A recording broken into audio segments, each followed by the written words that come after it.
Hello guys, good morning. Welcome back to our channel. अगर आप BSc nursing 2026 exam की preparation कर रहे हैं तो ये वीडियो आपके लिए बहुत ज़्यादा हेल्पफुल रहने वाली है। तो इस वीडियो में हम बात करेंगे कुछ इन टॉपिक्स पर। तो हमारे कुछ टॉपिक्स हैं जिसमें हम इस वीडियो में बात करने वाले हैं। पहला एग्ज़ाम कंडक्टिंग बॉडी, ठीक है। इस एग्ज़ाम का एलिजिबिलिटी क्राइटेरिया, एग्ज़ाम पैटर्न कैसा होगा, सिलेबस, इंपॉर्टेंट डेट्स, जो भी हमारे एक्सपेक्टेड डेट्स मतलब कि फॉर्म कब रिलीज़ होंगे, कॉलेज लिस्ट और सिलेक्शन की प्रोसेस क्या रहती है, इन चीज़ों के बारे में हम डिस्कस करेंगे। हमने एक पूरा कंटेंट निकाला है इस वीडियो के लिए। तो फर्स्ट जो हमारा टॉपिक है वो है कि इस एग्ज़ाम को कंडक्ट कौन कराता है। तो सबसे पहले हम बात करने वाले हैं कि एग्ज़ाम को कंडक्ट कौन करवा रहा है। कंडक्टिंग बॉडी हमारे यहाँ पे क्या है एग्ज़ाम की। तो हमारे इस एग्ज़ाम की उत्तराखंड बीएससी नर्सिंग की जो एंट्रेंस एग्ज़ाम है वो कंडक्ट कराती है HNBU-MU।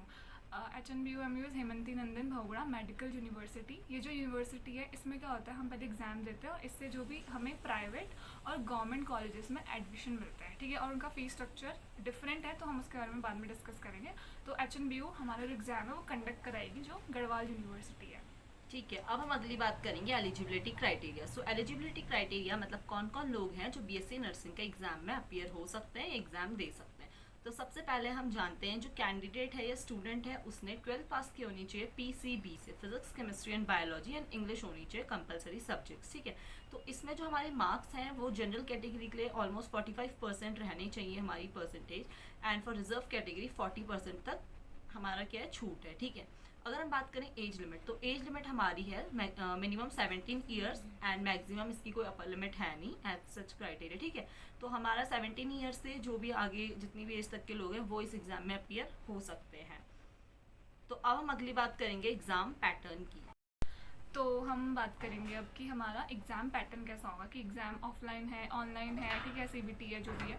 तो पहला है हमारा कि एग्ज़ाम का जो पैटर्न है वो ऑफलाइन है। मतलब हमारा ऐसा होता है कि OMR शीट मिलती है, उसमें हमें जो भी गोले वगैरह बनाते हैं उसके अकॉर्डिंग हमें, अगर आपने बोर्ड एग्जाम्स दिया है तो आपको पता होगा OMR शीट वाला। दूसरा चीज़ ऑफलाइन मोड हो गया। नेक्स्ट हमारे इसमें क्वेश्चन कितने आते हैं, इसमें टोटल कितने क्वेश्चन आते हैं, 100 क्वेश्चन 100 क्वेश्चन आते हैं, ईच कैरी 1 मार्क। और इसमें ऐसा होता है कि हमें 2 घंटे का टाइम मिलता है। और सबसे बहुत अच्छी बात है कि इसमें नो नेगेटिव मार्किंग, जैसे नीट का एग्जाम्स होता है उसमें नेगेटिव मार्किंग होती है, तो इसमें कोई भी नेगेटिव मार्किंग नहीं है, ठीक है। इसमें सब्जेक्ट यही है, आपके 5 सब्जेक्ट हैं, उसके बारे में आगे डिस्कस करेंगे सब्जेक्ट कौन कौन से हैं, ठीक है। हर क्वेश्चन का 1 मार्क होता है। नेगेटिव मार्किंग नहीं है तो बहुत प्लस पॉइंट है, आप तुक्के भी मार सकते हो अगर आपको नहीं आ रहा है, बस स्किप नहीं करना है क्वेश्चन। ये हमारा एग्जाम पैटर्न है। तो सब्जेक्ट्स 5 रहेंगे और उसका सिलेबस हम आपको अगली वीडियो में बताएंगे। जो 5 सब्जेक्ट्स हैं बेसिकली वो है हमारे physics, chemistry, biology, nursing aptitude and English. English, ठीक है। तो ये 5 सब्जेक्ट्स हैं और इंग्लिश बहुत ईजी आती है, बहुत ज़्यादा ईजी। तो हर सब्जेक्ट से 20 मार्क्स के क्वेश्चंस आते हैं। तो अब हम बात करेंगे अगली जो है हमारी एक्सपेक्टेड डेट्स की, कब फॉर्म आएंगे, कब आने के चांसेस हैं, कब एग्जाम होगा। तो वो हम एक एक्सपेक्टेड बात कर रहे हैं क्योंकि अभी कुछ कंफर्म नहीं है। तो एक्सपेक्टेड डेट्स की बात कर लेते हैं। तो एप्लीकेशन फॉर्म जो है हमारे हो सकते हैं स्टार्ट कब से, मई के सेकेंड वीक से, ठीक है। मई के सेकेंड वीक से स्टार्ट हो सकते हैं एंड लास्ट डे जो होगी अप्लाई करने की वो हमारा जून का फर्स्ट वीक होगी या फिर मई का लास्ट वीक होगी, ठीक है। एडमिट कार्ड हमारे जून 2026 में रिलीज हो जाएंगे एंड एग्जाम भी हमारे जून के अंदर ही हो जाएगा।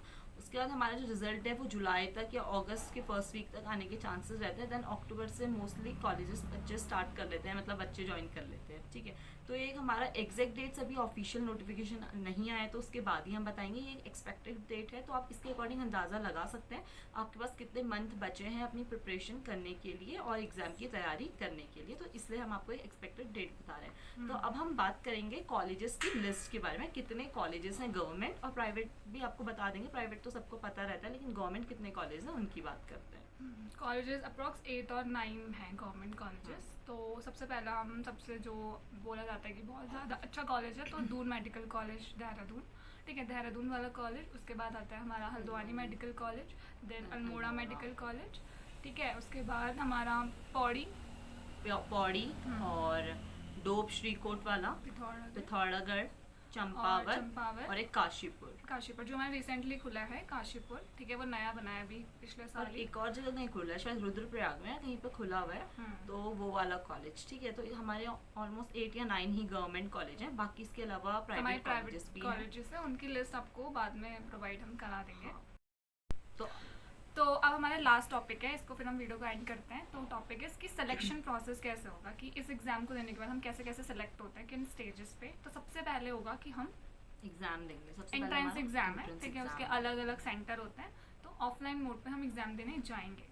देन उसके बाद हमारा आंसर की आती है, उसके अकॉर्डिंग हम अपने मार्क्स का एवेल्यूएशन कर सकते हैं कि कितने हमारे मार्क्स आ रहे हैं। देन उसके बाद रिलीज हो गई मेरिट लिस्ट, ठीक है, कि आपकी रैंक कितनी आई है और आपके कितने मार्क्स हैं।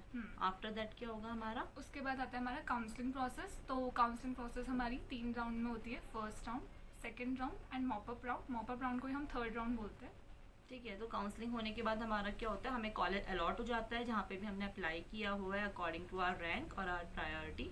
देन उसके बाद हमारा होता है डॉक्यूमेंट वेरिफिकेशन, जब हम एडमिशन के लिए कॉलेज पहुंचते हैं और वहाँ पे हमारा वेरिफिकेशन वाली डिटेल्स आती है। वेरिफिकेशन के बाद हमारा रहता है 1 महीने के अंदर हमें कॉलेज में वापस बुला लेते हैं ज्वाइन करने के लिए, हॉस्टल वगैरह कॉलेज जो भी है। उसके बाद हमारी प्रॉपर पढ़ाई स्टार्ट हो जाती है। तो अगर आपको ऐसी ही इन्फॉर्मेशन चाहिए या और वीडियोस चाहिए उत्तराखंड बीएससी नर्सिंग के रिगार्डिंग, या फिर कोई भी इन्फॉर्मेशन की बेस्ट बुक क्या है उत्तराखंड बीएससी नर्सिंग को क्रैक करने के लिए, या फिर कोई स्टडी प्लान की हम कैसे 3 महीने में करें कवर, या फिर 6 महीने में, जो भी है आपका आप जो भी आपकी क्वेरी है, जो भी आपकी क्वेरी है, जो भी आप चाहते हो कि हम अगली वीडियो किस टॉपिक पे बनाएं, कि सिलेक्शन प्रोसेस क्या है, जो भी आपका कंफ्यूजन है वो आप हमें कमेंट सेक्शन में अपनी क्वेरीज डाल सकते हो और हम आपकी बहुत ज़्यादा हेल्प कर सकते हैं, because we are the 4th year students of government college of nursing Almora. तो अभी फिलहाल हम ओटी में हैं, तो कोई केस नहीं है, इसलिए हम यहाँ पे आपके लिए वीडियो बना रहे हैं। और कमेंट में लिखिए nursing 2026। Okay, Yes, we want to crack it. Okay, मिलते हैं आपसे अगली वीडियो में, तब तक के लिए बाय बाय।